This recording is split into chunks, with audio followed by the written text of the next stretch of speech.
Buenos días otra vez, chiquitos. Vamos a seguir con la clase de este viernes 10 de julio para hacer la corrección de la actividad de la semana pasada. Aquí está 3 de julio, ¿vale? Aquí está la corrección. Ya hablamos sobre estos temas, sobre formación de superlativos y vamos a hacer tan solo la corrección de las actividades, ¿vale? Aqui já lemos, já explicamos e aqui está a sua atividade. Lembrando em português, tá, gente?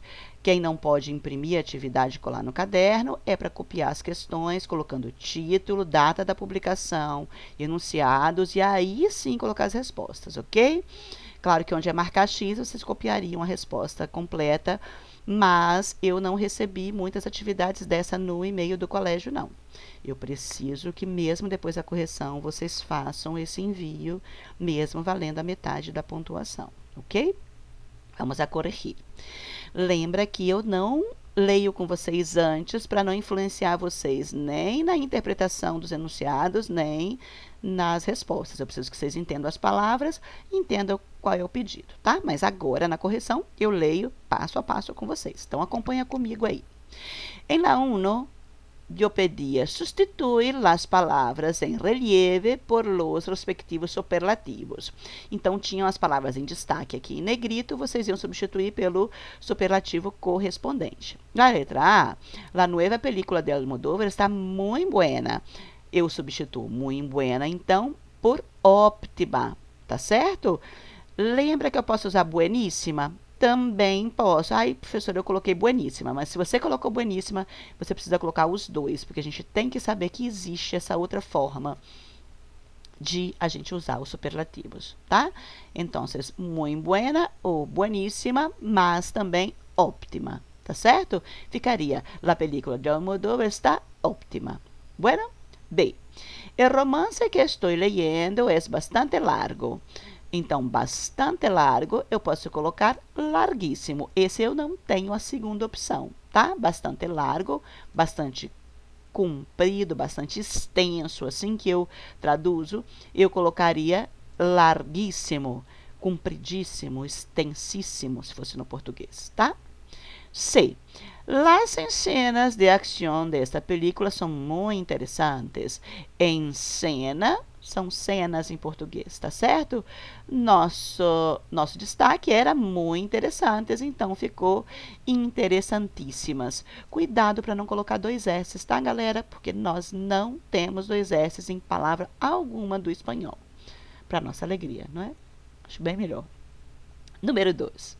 Elige a opção que mantiene el mismo significado de las frases que te presentamos. Então, a frase estava, por exemplo, na letra A. Leí uma novela em espanhol, pero não entendi algumas palavras. Essa era a sentença, gente. Li um romance ou um livro, não é? Novela não é novela de televisão. Novela de televisão, para a gente no espanhol, é telenovela. Aqui ele está dizendo que leu um romance. Li um romance em espanhol, mas não entendi algumas palavras. Qual das duas frases mantém esse mesmo sentido de cima? Era a nossa segunda opção. Aunque não entendi algumas palavras, leí uma novela em espanhol. Ele trocou o sentido, ele colocou a frase no sentido inverso e disse, ainda que não entendi algumas palavras, li um romance em espanhol. Bueno. B. Hay muchos libros disponibles en internet, aunque la gente no los baje. Existe não é? Essa aqui é o verbo haver no sentido de existir. Há muitos livros disponíveis na internet, ainda que as pessoas não os baixem. A nossa opção, que dá o mesmo sentido, também é a segunda. Apesar de que, eu troquei o aunque pelo apesar de que. Apesar de que há livros em internet, a gente não los baja. Também a frase está em sentido inverso, tá certo? C.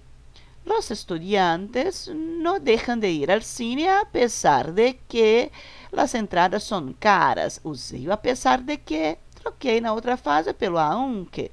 Tem o mesmo sentido, não é? Aunque las entradas são caras, veja que de novo está na forma invertida da frase. Los estudiantes no dejan de ir al cine. Pronto, as três eram a segunda opção, tá bem? Atividade 3. Relaciona as frases usando os conectores apesar de que ou aunque. Os dois fazem o mesmo sentido. Vocês podiam ter trocado que não teria diferença, mas fica mais interessante nessa forma aqui, caso vocês tenham tido dúvida, mas os dois fariam o mesmo sentido, tá, galera? Na letra A eu coloquei, então, el cine brasileño todavia no ha ganado el Oscar, aunque. Qual a frase completava essa frase primeira aqui? Olha, tem umas reticências. A frase que completaria essa primeira sentença seria a última aqui, ó. Vou ler todo junto, tá? El cine brasileño todavía no ha ganado el Oscar, aunque tiene mucho prestigio internacional. Então, coloquei meu azinho aqui. Muito bem. B. Me gustou la película, a pesar de que, completo a frase aqui, la crítica foi negativa. Meu B estava aqui.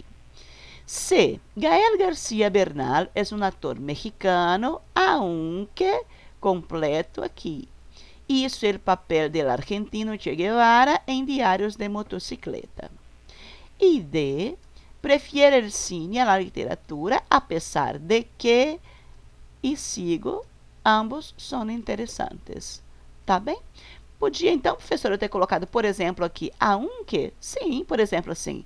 Prefiere el cine a la literatura, aunque ambos são interessantes. Perceberam que não faz o mesmo sentido? Então, vocês podiam ter colocado da forma com que mais lhe agradasse. Preferi colocar dessa forma. Muito bem? No 4, eu não li para vocês, para não dar dica, que o filme que está mencionando aqui era a Múmia, não é isso, gente? Então, o 4 falava assim, ó. Lê o seguinte comentário sobre a película La Momia 3 e luego responda a la cuestión. Talvez se eu lesse La Momia 3, vocês poderiam ter pensado que era o filme A Múmia. Então, eu queria ter deixado vocês descobrirem que filme que era. O comentário estava aqui embaixo, ó, como se ela tivesse mandado um e-mail falando sobre o filme, ó. La vi ayer y aunque la película es buena, no es lo mismo sin Raquel Weisz. Eu acho que é assim que fala o sobrenome dela em inglês, né? Weisz. Se pierde el interés en la película al no ver la pareja tan bonita que hicieron en la película 1. Para quem assistiu a Múmia, sabe que é Rachel, né? Perdão, é Rachel Weisz. Eu acho que é assim que fala. Que a Rachel Weisz fazia par com o Brendan Fraser, acho que é assim que é o nome dele, no filme A Múmia 1, né? Os dois eram o pareja, eles eram o par, né? Eles eram os apaixonados lá, eles se encontram e se conhecem e brigam e depois acabam ficando juntos, né? Assim? Então, a crítica era que ela não gostou muito porque não era a mesma coisa sem a atriz do filme 1. Então, a minha resposta, ó, se traduzisses ao português o comentário de la internauta, este es, aí então ficou aqui a minha resposta do meio, a segunda resposta, embora o filme seja bom, não é a mesma coisa sem Rachel Weisz, tá bem? Espero ter pronunciado direitinho aí para vocês, para não doer os seus ouvidinhos. Amores, uma conversinha a respeito de tradução de títulos de filmes, como a gente já falou na live, não é? Os títulos em português também às vezes não tem nada a ver com o original. No espanhol acontece a mesma coisa, mas eu quero chamar a atenção para o que pode acontecer de ruim nas traduções, quando a gente usa a tradução de filmes para outras línguas. Então, ó, 5. ¿Sabes decir el nombre de las películas em espanhol? Então, eu coloquei algumas aqui, interessantes e complicadas ao mesmo tempo aqui, que vocês vão ver no comentário. No filme Onde os Fracos Não Têm Vez, que ficou esse título aqui em português, o título original é um filme de 2007, coloquei aqui em verdinho, ó, para vocês saberem essa informação. O título original é esse aqui, No Country for Old Men. Então, a tradução para o português não tem nada a ver com o título original, certo? Onde os Fracos Não Têm Vez não tem nada a ver com o No Country for Old Men. Para o espanhol, como é que ficou? No es país para viejos. Ele é muito mais fiel à título original do que o nosso Onde os Fracos Não Têm Vez, tá certo? Então, no espanhol, esse título ficou quase que literal, não é país para viejos, ok? Vou saltar o Coringa. Vamos pro Grease. O Grease, o título original dele é só Grease, né? Um filme de 1978. O título é só Grease. No português, nós acrescentamos Nos Tempos da Brilhantina. Para quem não sabe, porque não nasceu nos anos 70, nem 60, nem 50, nem 40, nessa época, os rapazes, para colocar o cabelinho assim bem bonitinho, bem arrumadinho, eles usavam brilhantina. O que é brilhantina? É vaselina. Então, no espanhol, você colocou o título de somente brilhantina, vaselina, que também é o produto aqui, não é? Que é o título em inglês. Nosso problema consiste no filme Coringa, que é um filme de 2019. No inglês ele tem o nome Joker, não é? Joker é Coringa. Só que no espanhol aconteceu um grande problema na tradução desse filme, O Coringa, para o espanhol. Então preste atenção nisso e não sai repetindo ele por aí, por favor. A América Latina, vou começar pelo segundo, ó. A América Latina não gosta do título que circula na Espanha. Na Espanha circula o título El Pichula. El Pichula. A América Latina não gosta desse título. E na América Latina, o Joker, Coringa, ele vem com o nome de Guasón. Guasón é Coringa, em espanhol, Guasón. Então eles colocaram fielmente, como a gente também, né? Coringa, Joker, Guasón. Na Espanha, esse filme circula, vocês podem ver algumas capas aí, talvez quando vocês forem pesquisar, vocês viram a capa que vinha El Pichula. É possível que vocês não tenham achado a capa com Guasón, porque normalmente circula com esse título primeiro, El Pichula. O grande problema dessa tradução é que, falando muito particularmente, no Chile, El Pichula é um xingamento. Então, na América Latina, as pessoas não chamam o Coringa de El Pichula, porque é uma palavra bem ofensiva, inclusive para quem está ouvindo. Não vou falar aqui em vídeo qual é o nome, a gente fala ao vivo para não ficar tendo uma fala aqui, outra fala ali, a professora falou isso, a professora falou aquilo. Então, olha só chamando a atenção de que alguns títulos, eles tem um grande problema quando a gente não sabe a tradução das palavras. Por exemplo, se um brasileiro chegar na América Latina e pedir o filme chamado El Pichula, as pessoas vão olhar a gente muito torto, porque de verdade é muito incômodo a gente ouvir, porque no Chile e no Peru é uma palavra muito, muito pesada, vamos dizer assim, tá certo? Mas conversamos a respeito de traduções em live.